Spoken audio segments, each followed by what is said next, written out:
students, I welcome you all to today's class और आज हम करने वाले हैं the brand new chapter that is states of matter. So it is lecture 1 today. चलो for the content part let us see कि इस chapter में क्या क्या पढ़ने वाले हैं.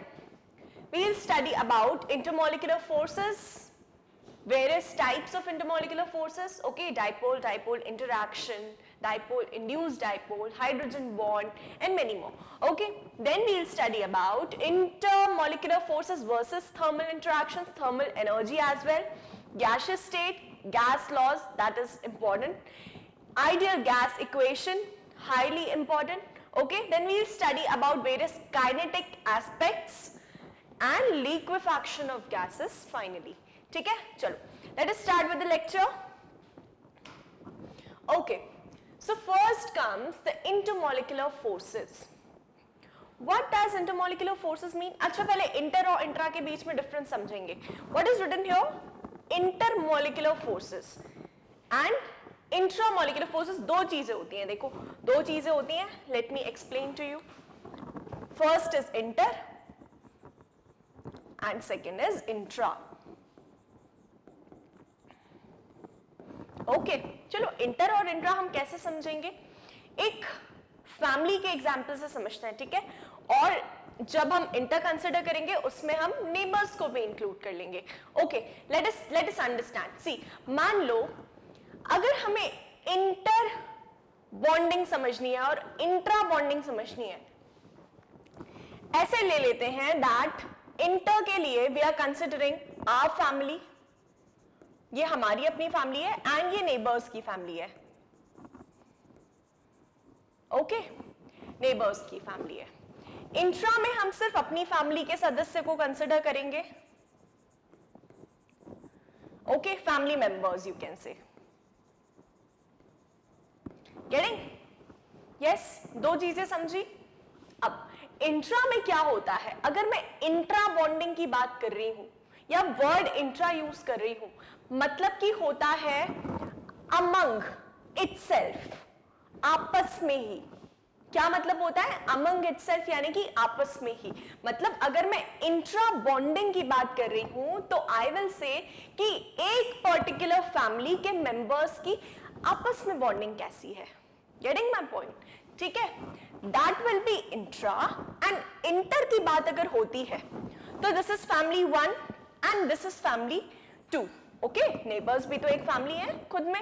ओके, तो अब इन दोनों फैमिलीज के बीच में कैसी बॉन्डिंग है, एक दूसरे की बुराई करते हैं, एक दूसरे को पसंद नहीं करते या एक दूसरे को बहुत पसंद करते हैं, लाइक दैट. ठीक है, तो इन दो अलग अलग फैमिलीज के आपस में रिलेशन कैसे हैं, that will be inter. And when we are talking about intra, it will be the relations among the family members of one family. Getting? ठीक है, तो अब यहीं से ओरिजिनेट होता है intermolecular bonding and intramolecular bonding. Intermolecular bonding and second is intramolecular bonding.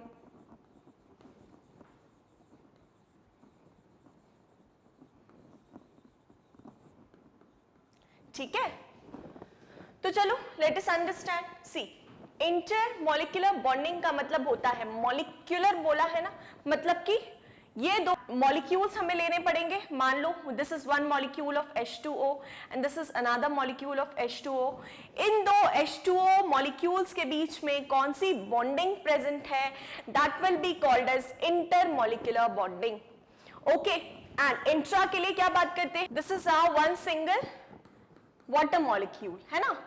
इनके बीच में आपस में बॉन्डिंग कैसी है, इनके एटम्स के बीच में आपस में बॉन्डिंग कैसी है, that will be termed as intra. ठीक है, तो इंटर और इंट्रा के बीच में बेसिक डिफरेंस समझ आ रहा है.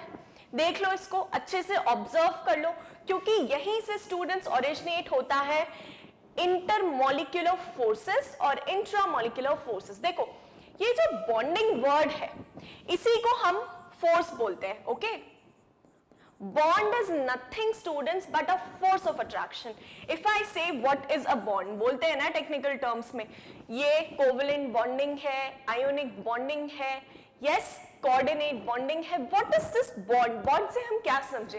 It is nothing but the force of attraction that exist between two species, और उसी को हम किसका नाम दे देते हैं students? Of a bond. Okay, so bond is nothing but force of attraction between species, between any two species. ठीक है, हम बोलते हैं ना कि मम्मी के साथ मेरा बॉन्ड बहुत अच्छा है, पापा के साथ बॉन्ड बहुत अच्छा है, इस दोस्त के साथ बॉन्ड बहुत अच्छा है, आपकी बॉन्डिंग बहुत अच्छी है। Getting? What is that called? Some attraction. Yes, या फिर कहते हैं इनके साथ मेरा बॉन्ड अच्छा नहीं है, उनके साथ मेरा बॉन्ड अच्छा नहीं है। What does that mean? Some sort of repulsion.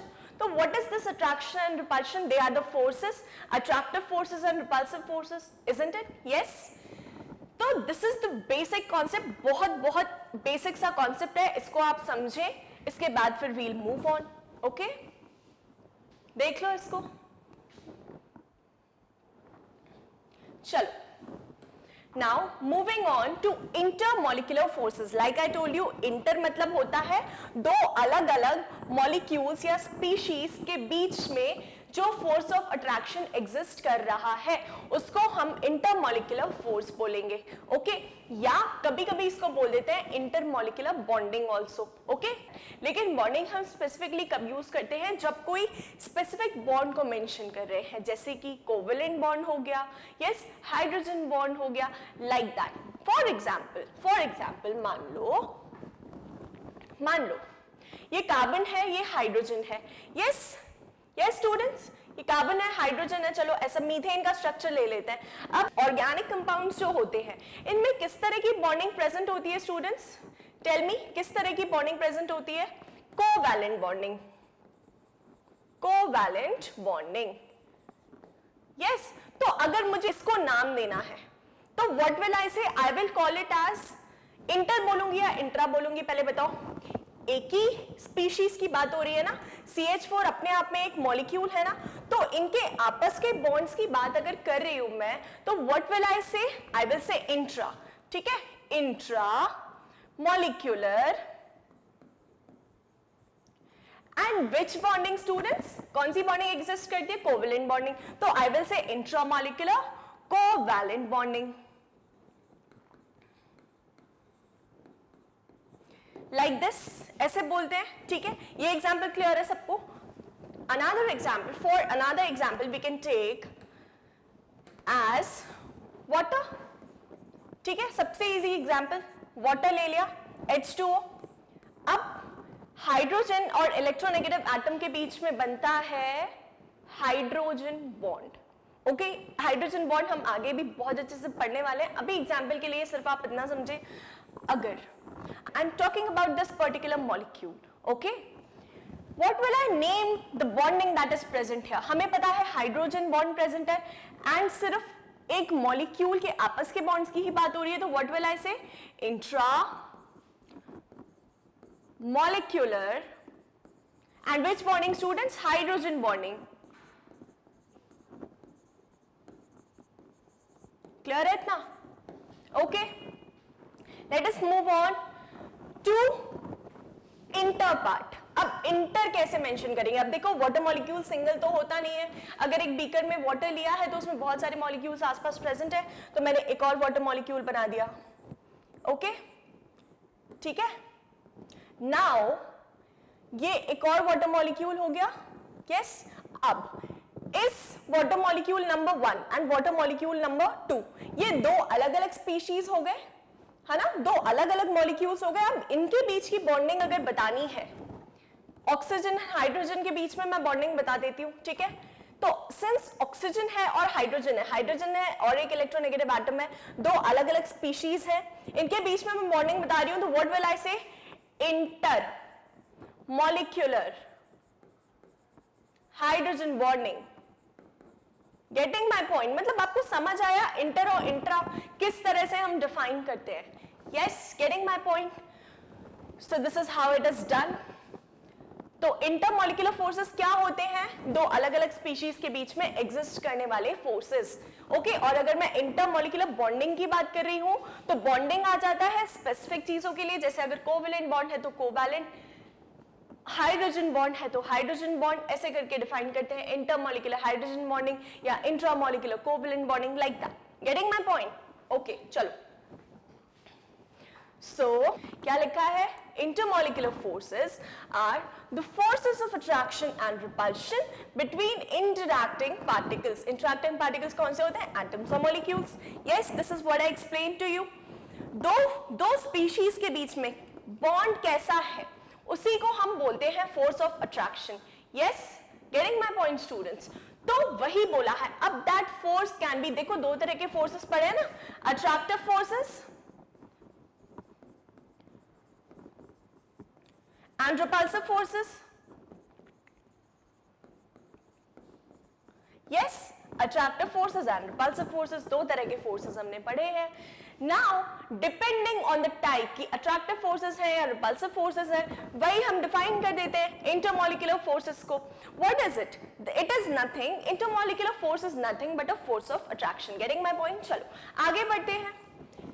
State of a substance is determined by, how is the state of substance determined? By molecular interactions or effect of thermal energy on the motion of particles. इसको हम आगे अच्छे से देखने वाले हैं, लेकिन यहाँ पर I will describe briefly molecular interactions कैसे हैं, ठीक है? अगर molecular see, देखो force of attraction पढ़ा है हमने, solid, liquid and gases पढ़ते थे, तो force of attraction पढ़ते थे ना? फोर्स ऑफ अट्रैक्शन कैसा होता था? सॉलिड्स में सबसे ज्यादा होता था, लिक्विड्स में उससे कम, यस, लिक्विड्स में उससे कम, एंड गैसेस में सबसे कम, यस, ऐसे ही होता था। यही ऑर्डर पढ़ा था हमने फोर्स ऑफ अट्रैक्शन का। जो सॉलिड के मॉलिक्यूल्स हैं बहुत पास पास होते थे, उनमें फोर्स ऑफ अट्रैक्शन बहुत ज्यादा होता था। अब सिंस लिक्विड में मॉलिक्यूल्स दूर दूर होते हैं, तो दूर दूर में उतना फोर्स ऑफ अट्रैक्शन थोड़ी होगा जितना सॉलिड्स में होगा। गैसेस में तो पार्टिकल्स बहुत ही ज्यादा दूर दूर रहते हैं, यस, तो उनमें और कम फोर्स ऑफ अट्रैक्शन रहेगा। यस, तो state of a substance molecular interaction कैसे डिफाइन कर रहा है? Bye the force of attraction. Yes, molecules या जो एटम्स हैं, इनमें मॉलिक्यूलर इंटरेक्शन कह लो आप या फिर एटॉमिक इंटरेक्शन कह लो, ठीक है, बात एक ही है। मॉलिक्यूलर इंटरेक्शन कह लो या एटॉमिक इंटरेक्शन कह लो। अब एटॉमिक इंटरेक्शन कैसा है? सॉलिड्स में बहुत ज्यादा है, तो वो सब्सटेंस जो है उसका स्टेट क्या है? सॉलिड है। Yes, as a solid exist कर रहा है वो। अगर फोर्स ऑफ अट्रैक्शन कम है मॉलिक्यूल्स के बीच में, तो how is it existing as a liquid? बहुत ही कम है। How is it existing as a gas? मतलब कि ये जो पार्टिकल्स हैं, ये जो स्पीशीज हैं, एटम्स हैं, मॉलिक्यूल्स हैं, जो भी आप इनको कहना चाहो, इनके बीच में कितना फोर्स ऑफ अट्रैक्शन है, इनके बीच में एटॉमिक इंटरैक्शंस कैसे हैं, वो हम कैसे पता लगाते हैं? By the force of attraction. Yes, so इस तरह से एटॉमिक इंटरैक्शंस या मॉलिक्यूलर इंटरैक्शंस डिसाइड करते हैं कि स्टेट ऑफ सब्सटेंस क्या होगा। Okay, coming to the effect of thermal energy on the motion of particles. Effect of thermal energy, again solid, liquid, gas ले लेते हैं स्टूडेंट्स ये पॉइंट डिस्कस करने के लिए। सॉलिड्स में क्या होता है? पार्टिकल्स बहुत ज्यादा अपनी पोजीशंस पर टाइटली पैक्ड रहते हैं। लिक्विड में क्या होता है? They are far apart. Gases में क्या होता है? They are very much far apart and they are even moving outside. Yes, the effect of thermal energy, अगर हम इसे थर्मल एनर्जी देते भी हैं, तो क्या सॉलिड्स पर कुछ खास असर पड़ने वाला है? मान लो, क्या what happens when we provide thermal energy to a solid? Since यहाँ पर intermolecular spaces या interatomic spaces present नहीं है, तो what do these molecules do? वो अपने ही जगह पर vibrate करने लगते हैं। Getting? वो कहीं move नहीं कर पाते, यहाँ से वहाँ move नहीं कर पाते। क्यों? क्योंकि space ही नहीं है। Yes? लिक्विड्स के केस में ऐसा नहीं है। लिक्विड के केस में हमें पता है, छोटी क्लासेस से पढ़ते आ रहे हैं, स्टेट्स ऑफ मैटर प्रॉपर्टीज पता है लिक्विड की कि इनमें इंटरमॉलिक्यूलर स्पेसेस होते हैं। Yes, at least greater than solids. तो इनमें जब इंटरमॉलिक्यूलर स्पेसेस होते हैं and when we provide thermal energy to them, thermal energy का मतलब क्या होता है? Heat, simply. Okay, highly technical जाने की जरूरत नहीं है, सिंपल समझो, हीट एनर्जी। थर्मल एनर्जी मतलब हीट एनर्जी। ओके, अगर हीट दी यहां पर, तो what will happen? Molecules will move in the directions and it may be possible कि कुछ molecules जो हैं escape कर जाए to the gaseous state. Evaporation में क्या होता है, liquid को heat देते हैं तो कुछ molecules gases में convert हो जाते हैं, water vapor में convert हो जाते हैं. Yes, तो liquids में ऐसा होता है. Gases को अगर heat दोगे, already उनके बीच में force of attraction इतना कम है, inter-atomic force इतना ज़्यादा है, तो what will happen? They'll escape out. Getting my point? तो effect of thermal energy क्या है? यही है. On the motion of particles, यहाँ पर क्या particles का कोई motion possible है? नहीं, restricted motion है. यहाँ पर particles का motion possible है, यहाँ पर motion possible है. Yes, तो this is how these two factors decide the state of a substance. Okay, चलो, let us move on. Coming to the van der Waals forces, यहाँ पर states of matter में the very first important topic is van der Waals forces. क्या होते हैं van der Waals forces? देखो, पहली चीज समझी जाए तो van der Waals forces are very very weak forces. What are they? Very weak forces. Okay, weaker than the covalent and ionic bonds. Getting my point? Van der Waals forces include attraction and repulsion between the atoms. जहां भी word forces आ रहा है, दो चीजें ले आना दिमाग में. Attractive forces and repulsive forces किसके बीच में होंगे? Obviously जो हमारी species है, जो कि atoms, molecules हैं, उनके बीच में कैसे forces exist कर रहे हैं? Yes, getting my point? That will be attractive and repulsive. दो तरह के forces होते हैं. Van der Waals forces include attraction and repulsion between the particles, that is atoms and molecules, vary considerably in magnitude. कहीं ज़्यादा होता है, कहीं कम होता है. ओके, जो हम different types of van der Waals forces देखने वाले हैं उसमें मैग्नीट्यूड डिफर करता है. कुछ अप्रिशिएबली स्ट्रॉन्ग होते हैं. वैसे स्ट्रॉन्ग वर्ड तो हम नहीं यूज कर सकते क्योंकि van der Waals फोर्स अपने आप में ही एक वीक फोर्स है, लेकिन वीक में भी मैग्नीट्यूड होता है कि कितना वीक, ये सबसे ज्यादा वीक है, फिर ये उससे थोड़ा कम वीक है, ये उससे थोड़ा कम वीक है, लाइक दैट. तो मैग्नीट्यूड ऐसे डिफर करता है. ओके, चलो, टाइप्स क्या है? डिस्पर्शन फोर्सेस और लंडन फोर्सेस है. ठीक है. Then coming to the next type, that is dipole forces. इसका एग्जांपल, फेमस एग्जांपल है hydrogen bonding. Hydrogen bonding is also a type of dipole interaction. ठीक है. नेक्स्ट है dipole induced dipole forces. Okay, clear है इतना? van der Waals forces के types clear है. चलो, let us now move on. Attractive forces between an ion and a dipole are known as ion dipole forces and these are not the van der Waals forces. ठीक है, ये एक note है आपके लिए because examiner क्या करेगा, वो बोलेगा कि which of the following is not an example of van der Waals force. van der Waals force, ठीक है, कौन सा नहीं है? तो डिस्पर्शन फोर्सेस, लंडन फोर्सेस तो हैं, डाइपोल फोर्सेस भी हैं, हाइड्रोजन बॉन्डिंग भी है, डाइपोल इंड्यूस्ड डाइपोल भी है. ओके, तो इनमें से कोई 3 एग्जांपल दे देगा आपको और एक एग्जांपल डाल देगा ये वाला. फोर्थ एग्जांपल वो आपको बोल देगा ion dipole force. Ion dipole. अच्छा, अभी डाइपोल समझ नहीं आ रहा होगा ना? जस्ट बी विद मी, सब समझ आएगा. Okay, ion dipole. तो ये van der Waals फोर्स नहीं है. अभी सिर्फ याद करने के लिए इतना समझ लो कि this is not a van der Waals force, या फिर सिर्फ दिमाग में रख लो. जब टॉपिक खत्म कर लेंगे डाइपोल वाला, then come back to this और फिर समझना कि आयन डाइपोल जो है वो van der Waals फोर्स नहीं होता है. गेटिंग? ठीक है. चलो, अभी के लिए इतना रजिस्टर करो माइंड में कि van der Waals फोर्स क्या होते हैं. इट इज नथिंग, देखो फोर्स है मतलब कि एक तरह का बॉन्ड है between the atoms and molecules. Okay, जैसे हम पढ़ते हैं ना, ionic bond, covalent bond, yes, coordinate bond. Similarly van der Waals force जो है that is also a sort of bond between the species, that is atoms and molecules. Okay, दूसरी चीज जो याद रखनी है वो ये है कि टाइप्स कौन कौन से हैं. ओके, तो चलो सबसे पहले टाइप पर आते हैं, डिस्पर्शन फोर्सेस और लंडन फोर्सेस. सबसे फर्स्ट टाइप जो है students, that is dispersion forces और लंडन फोर्सेस. ठीक है, चलो पढ़ते हैं क्या है. Atoms and non polar molecules. अच्छा, यहां पर ना वर्डिंग बहुत इंपॉर्टेंट है. वर्डिंग बहुत बहुत ज्यादा इंपॉर्टेंट है। तो सभी जितने भी टाइप्स है ना, उनमें ये जो वर्डिंग यूज होगी that will be highly important. I'll mention what is there, what is the contrasting difference between the three. चलो, atoms and non-polar molecules are electrically symmetrical and have no dipole moment. अच्छा, चलो पहले dipole का मतलब समझ लें। What does a dipole exactly? Dipole exactly क्या होता है, प्रोसेस बताती हूं मैं। देखो, मान लो स्टूडेंट्स, ये सोडियम का एटम और sodium I am making, okay. This is the nucleus, ठीक है, and we are drawing the electronic configuration for sodium. 1 2 1 2 3 4 5 6 7 and 8. How many what is the electronic configuration? 2, 8, 1, yes, and 1 electron in the valence shell.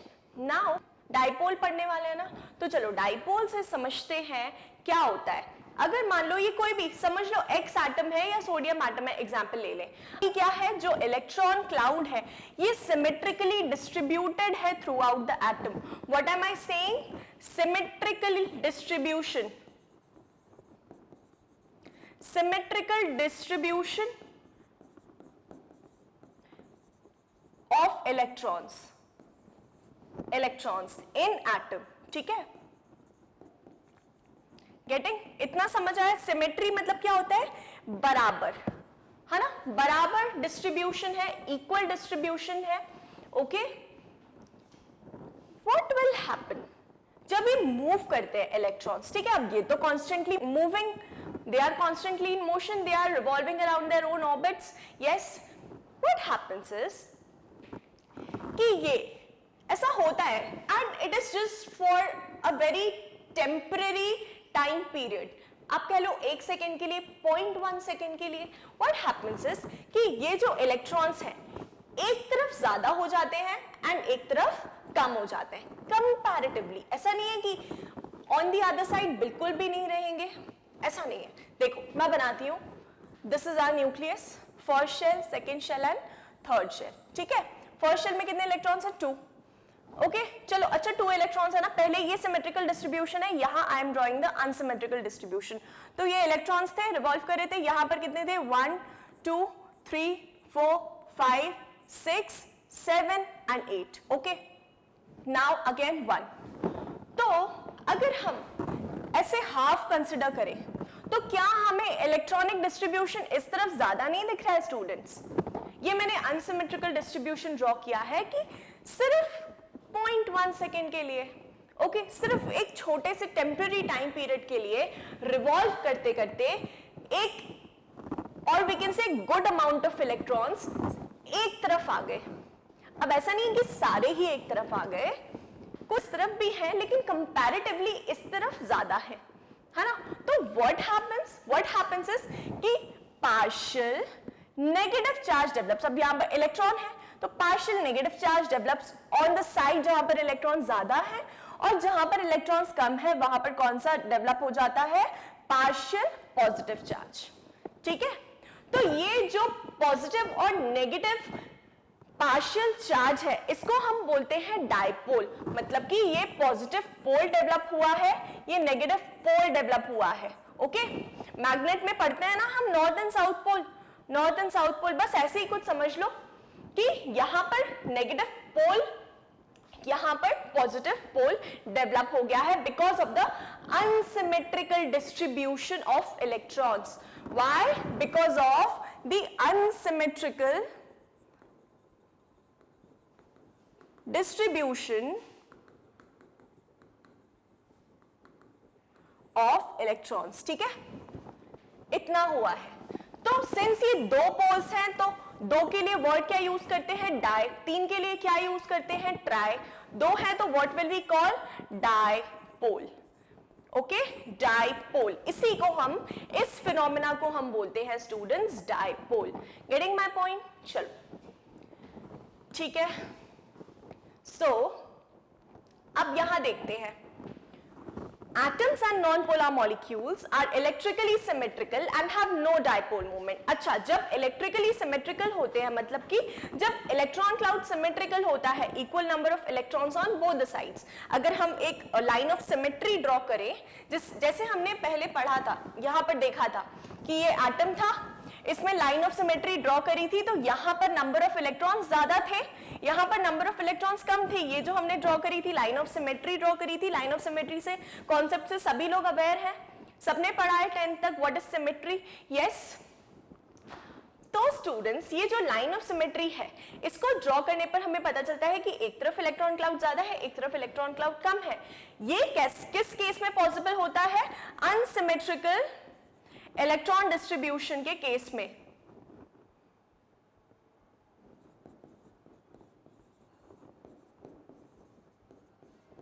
Distribution के case में, okay.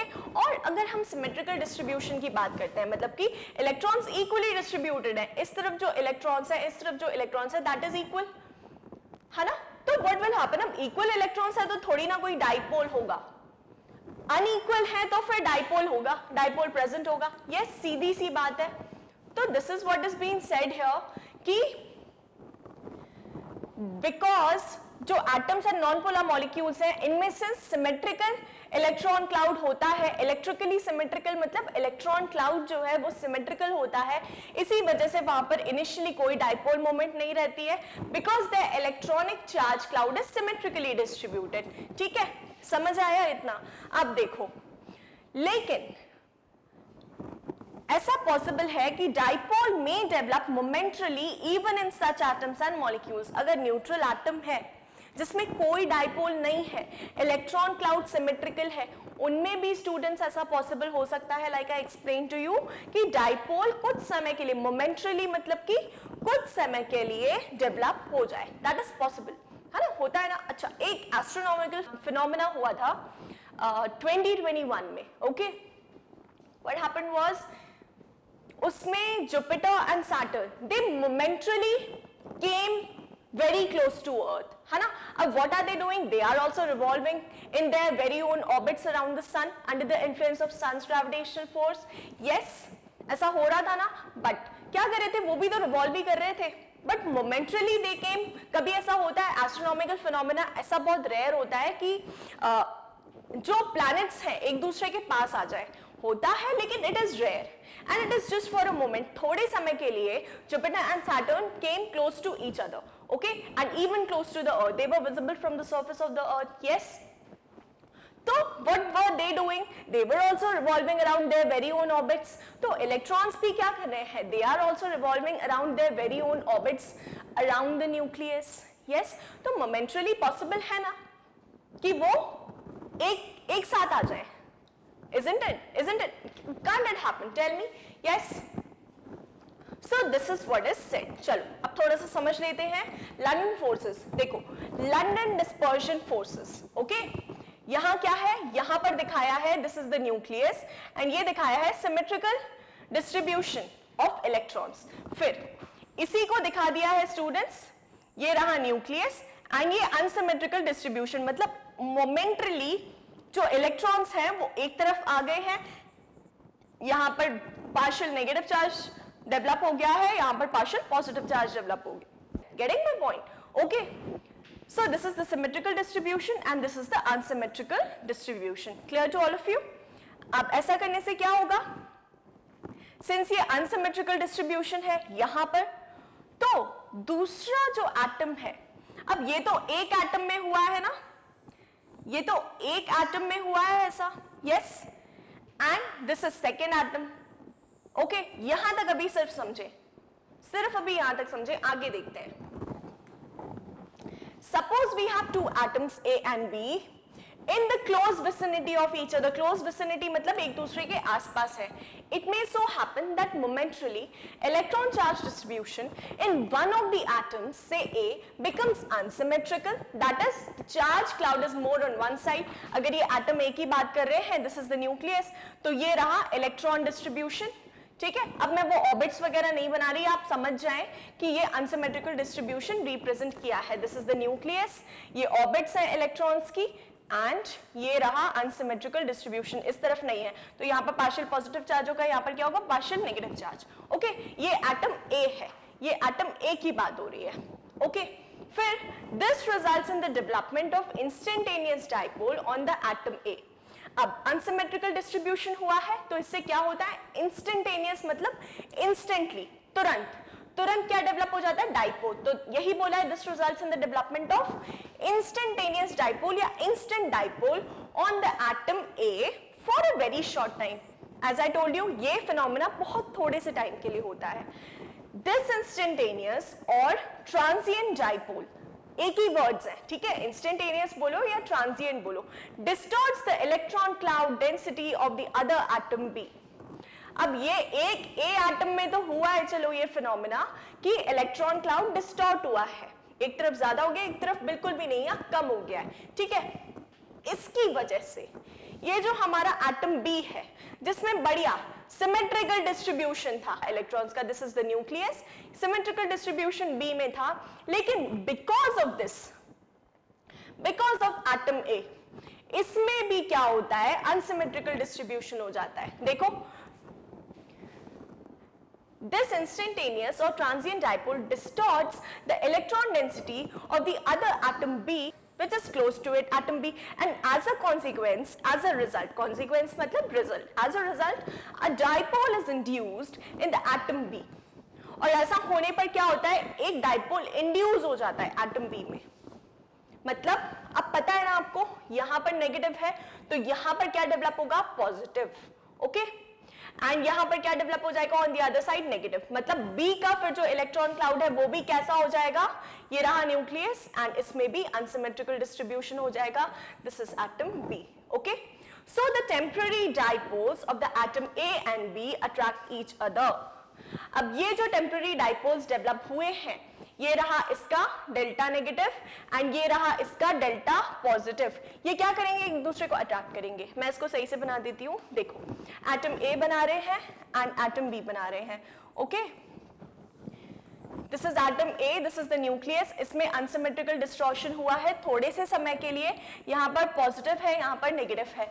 अब atom B जिसमें symmetrical electron distribution था पहले, अब because of this क्या हो गया है, इसमें भी unsymmetrical distribution हो गया है and electrons are here, these are the electrons, yes, because of A इसमें भी unsymmetrical distribution हो गया है, तो यहाँ क्या डेवलप होगा, partial positive charge, partial negative charge over here। अब क्या बोला जा रहा है कि because अब since ये दोनों में ही unsymmetrical distortion है और dipoles develop, this is the negative side, delta negative, इसके डेल्टा नेगेटिव की वजह से यहाँ पर डेल्टा पॉजिटिव इंड्यूस होने वाला है, ठीक है।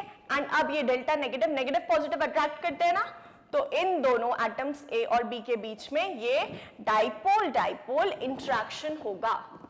गेटिंग, डाइपोल्स क्या करेंगे, एक दूसरे को अट्रैक्ट करेंगे, पॉजिटिव नेगेटिव क्या करते हैं, अट्रैक्ट करते हैं एक दूसरे को। Yes, so this is what is said कि the temporary dipoles of atom A and B attract each other. Okay, ठीक है। The force of attraction between two temporary dipoles. This force of attraction between two temporary dipoles is known as what? London force. इसी को क्या बोलते हैं? London force. Another name for this is dispersion force. Getting my point? Yes? चलो, These forces are always attractive. क्यों? क्योंकि positive, एक तरफ नेगेटिव था एक तरफ पॉजिटिव था, इसीलिए हमेशा अट्रैक्टिव फोर्सेस होते हैं। यस, चलो, interaction energy is inversely proportional to the sixth power of distance between the two interacting particles। मतलब कि interaction energy, जितना भी interaction होगा, it is inversely proportional to the sixth power of distance। अगर ये दो एटम्स हैं, इनके न्यूक्लियस के बीच में और इनके बीच में r डिस्टेंस है, तो इंटरेक्शन जैसे जैसे आप कह लो, इनवर्स रिलेशन मतलब क्या होता है, जैसे जैसे रेडियस घटेगा वैसे वैसे इंटरेक्शन बढ़ेगा। जाहिर सी बात है, जैसे जैसे ये डिस्टेंस घटेगा, यस, पास आएंगे, अगर डिस्टेंस कम हुआ तो पास आए तो व्हाट हैपेंस, इनके बीच का इंटरेक्शन और स्ट्रांग हो जाता है। This is what is the meaning of inverse relation. So this is what is being said here. चलो, these forces are important only at short distances. or we can say these forces operate, more technically correct is the word operate, only at short distances. क्योंकि अगर dipoles बहुत दूर दूर हुए ना students, अगर they are very much far away from each other, तो फिर वॉन डर वाल्स फोर्स तो ऑलरेडी वीक फोर्स है ना, एंड सिंस इनका डिस्टेंस ज्यादा है तो फिर they won't operate. Students we are studying London force ना, तो लंडन फोर्स क्या है, एक तरह से एग्जाम्पल है वॉन डर वाल्स फोर्स का ही।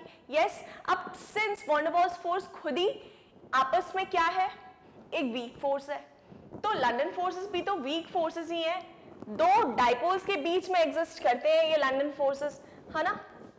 This is what we have studied till now.